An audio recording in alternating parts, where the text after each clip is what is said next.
You could try to tell Lu Jihong to calm down, but the more you said it, the less he could stay calm. The next night, Lu Nen committed suicide. Her body was found at the bottom of a well. That well had originally been sealed off, but she had somehow found the key. While her parents were fast asleep, the little girl quietly opened the cover and jumped in. Beside the well, there was only a single piece of paper. On it, she had neatly written her reasons for ending her life. "I'm in so much pain. I'm so tired of living. If I die, maybe Mom, Dad, Grandpa, and everyone else will live a little better." She was only 7 years old. She didn't know many characters, and some words had to be written with phonetic annotations. Even so, the handwriting was neat and carefully arranged. When Lu Jihong and Deep Tan Na pulled their daughter's body out of the well, she had already stopped breathing. Hearing the cries, Jiang Renming rushed over. His heart turned ice cold. The law protects those little devils. But is it truly right or wrong? In his heart, the answer was already all too clear. After telling the whole story, Jiang Renming let out a slow sigh and said, "Officer, this will all pass in time." Hearing that, I couldn't help but feel it was an empty, meaningless phrase. "I don't care about that," I said. "I just want to know, do you realize that you've committed a crime? Do you know how many years in prison you'll face? We are enforcers of the law. We abide by the law. And we must answer to it. The law is the law," I said. "Mr. Jiang, I almost feel like laughing." But Jiang Renming didn't laugh. He just continued speaking slowly. "Did Deep Tan Na commit a crime? Did Lu Jihong commit a crime? How will they be judged? Do you even need to say it?" I couldn't believe it. I couldn't believe he could be this arrogant.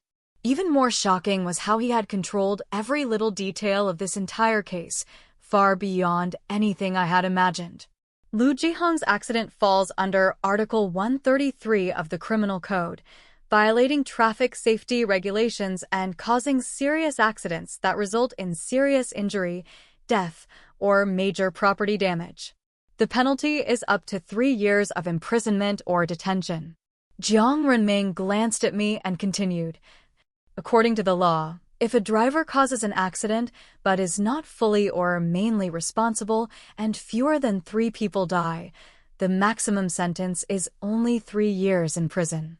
I had no counterargument. "As for Deep Tan Na's case, it's even clearer," he said.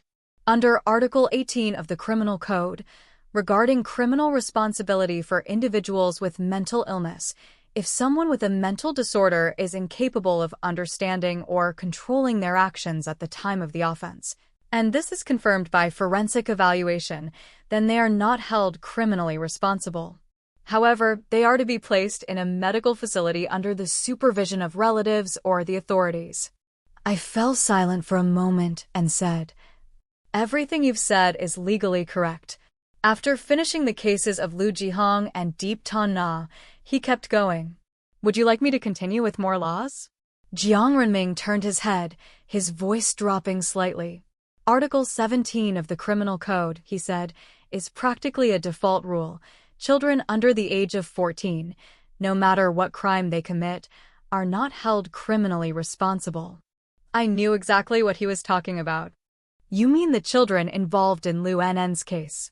What he meant was that no matter who they were, no judgment could be passed on them. His next sentence said it all. "So, officer, let me ask you this. What should we do if one day the law passes the wrong judgment?" I had no idea how to answer. I was speechless. It took me a long time to recover my composure. But Jiang Renming was different. His determination ran far deeper than I had imagined. We still upheld the law, but if the law could no longer protect justice and order, then we would become the enforcers of that order ourselves. In that case, we were merely following the natural order of things. The muscles on his face twitched.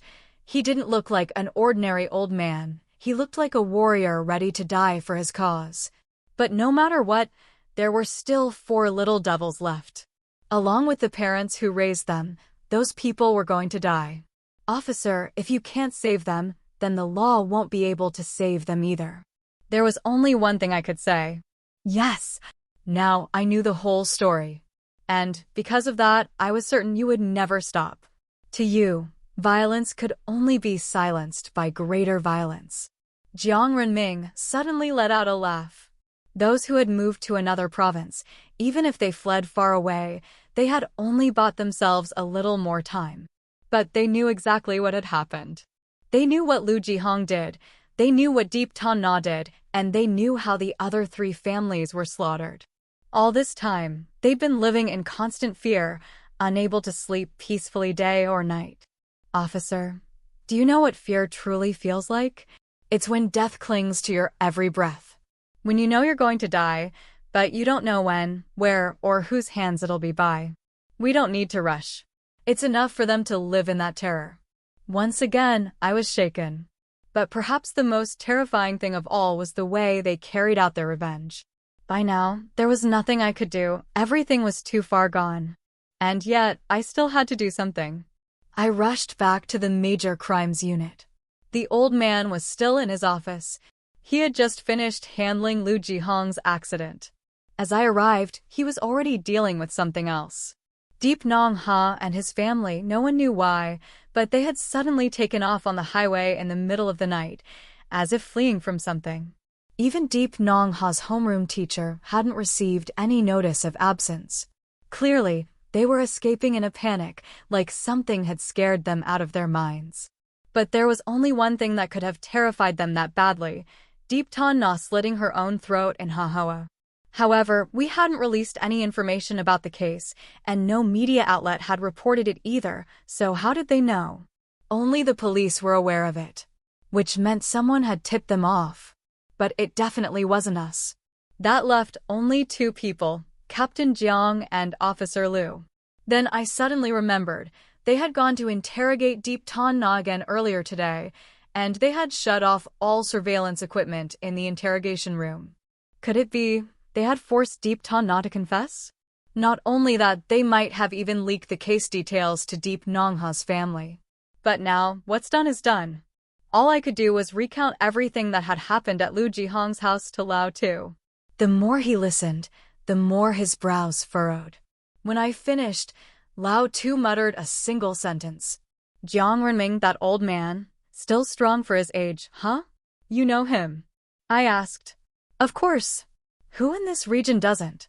He used to be a teacher at the county school, quite reputable, well respected. But he had no children, and his wife passed away early. Later, he moved back to his hometown. No wonder he understands the law so well. No wonder he could devise such a meticulous plan. Every detail of the case, from how to conceal Lu Nn's death to the use of formalin to preserve the body, was calculated. It's entirely possible that in the massacre of the Lu Du Dike family, he acted directly. Because Lu Du Dike's parents would have recognized Lu Jihong and his wife, which is why they opened the door without any suspicion. But if the visitor was a harmless old man like Jiang Renming, what then? Those 3 families, it might have been him who carried out the killings with his own hands. I lowered my voice, so what should we do now? Lao Tu looked at his watch and said calmly, "Go home and sleep." What?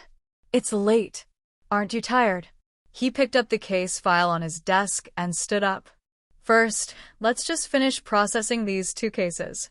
Remember clearly, our job is only to deal with the closed cases. And with that, he quickly left the office. So then, what else could I do? All I could do was go home and sleep. I had reported everything that needed reporting. I had done everything that could be done. That night, I slept deeply. The next day, the moment I saw Lao Tu, I immediately asked about how we would proceed with the 2 cases. But he only shrugged and said everything would go according to the evidence. We couldn't speculate or make assumptions. Captain Jiang and Officer Liu swore up and down that they hadn't done anything. But it didn't matter because Deep Tan Na continued pretending to be insane and refused to provide any additional information. Though the 2 of them kept saying we needed to solve the massacre case, they ultimately couldn't uncover a single clue from the 2 previous incidents. So Lao Tu sent them away, saying the world wouldn't collapse just because a single case remained unsolved. The case of Lu Jihong and his wife would drag on, especially since Deep Tan Na still needed to undergo a psychiatric evaluation, which would prolong the entire process even further. During that time, I kept wondering, if more people like Jiang Renming were to appear, what would we do? It seemed like there was no way to prevent it. No way to guard against it. I discussed it with Lao too, but he remained firm in his stance. Everything must be based on evidence, and we must follow the law. He even emphasized that we have never supported personal vengeance. We always handle criminals with strict legal procedures. We must hand them over to be judged by the law. But in Lu Jihong's case, there was no evidence proving he had intentionally caused the accident. Therefore, we couldn't convict him based solely on an old man's word. Everything had to comply with the law. Time passed. Jiang Renming died. He was murdered, killed as an act of revenge. And then, another story began.